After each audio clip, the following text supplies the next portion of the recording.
খারা খারা নাই গো মাই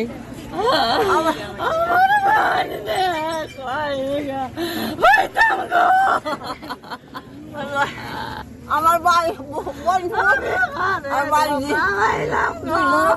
চুল আর আমার বন্ধু তারে কোন কালে ভাই সকাল 10টার দিকে ছোট নৌকায় 5 জন মানুষ বাড়িতে আসলো।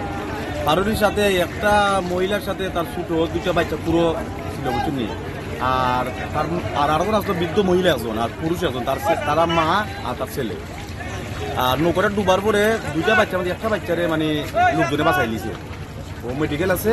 আর ছেলের সাথে তার যার মা আসলো তার মাটারে বাঁচাতে পারছে না, মারেও মারা গেছে না, খালি মা মারা গেছে আর ছেলের বৃদ্ধ মহিলা যেজন মারা গেছে। আর এই বাচ্চাদের 2টা আসলো, 2টা মধ্যে একজন মারা গেছে আর তার মা মারা গেছে, মানে ঠিক জন্য পাওয়া যায় না। নৌকার মাঝে 7 জন মানুষ আছে। 7 জন মানুষের মাঝে এখানে ডুবছে, ডুবার পরে 4 জন মানুষ মাঝি লাগাইয়া 4 জন মানুষ তুলিয়া তারপরে মেডিকেল দেওয়া হয়েছে। আর 3 জনকে পাওয়া যান না, একজন মহিলা আর একজন বৃদ্ধ ওই মহিলা আর বাচ্চাই একজনের খুঁড়ো যেমনি ধরছে এমনি।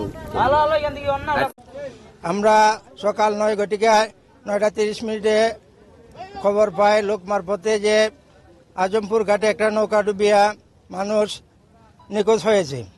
আমরা ততক্ষণিক স্পটে আসলাম, আইসা আমাদের সুনামগঞ্জ প্রতিনিধিকে খবর দিলাম। ঊর্ধ্বতন কর্তৃপক্ষরে খবর দেওয়ার পরে সুনামগঞ্জ থেকে ডুবুরি আনাইছি, ডুবুরি দল নিয়ে আমরা ততক্ষণিক নদীর মধ্যে খাস করা আরম্ভ করছি ডুবুরি নিয়ে।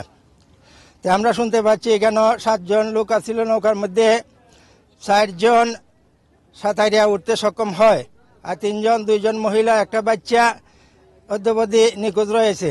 আমরা 2 জন ডুবুরি নিয়ে উদ্ধার কাজ চালাইতেছি। যতক্ষণ পর্যন্ত আমরা না পাইমো আমরা ততক্ষণ পর্যন্ত সন্ধ্যা পর্যন্ত, সকাল থেকে সন্ধ্যা পর্যন্ত আমরা উদ্ধার কাজ চালিয়ে যাব ডুবুরি নিয়ে। আমরা খবর পাওয়ার সাথে সাথে এখানে উপস্থিত হয়েছি। বিভিন্ন জন আমি আইসা ইউনো স্যারকে খবর দিলাম, ওসি স্যারকে খবর দিলাম, সবাইকে অবগত হইয়া সবাই আইসা গেছে এখানে। উপজেলা চেয়ারম্যান মহোদয় আইসা গেছেন সবাই।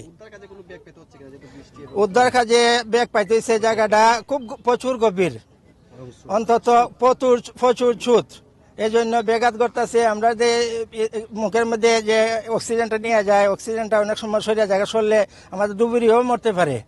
এই রিস্ক নিয়ে আমরা কাজ করতেছি এখানে, আমরা উদ্ধার কাজ চালিয়ে যেতেছি।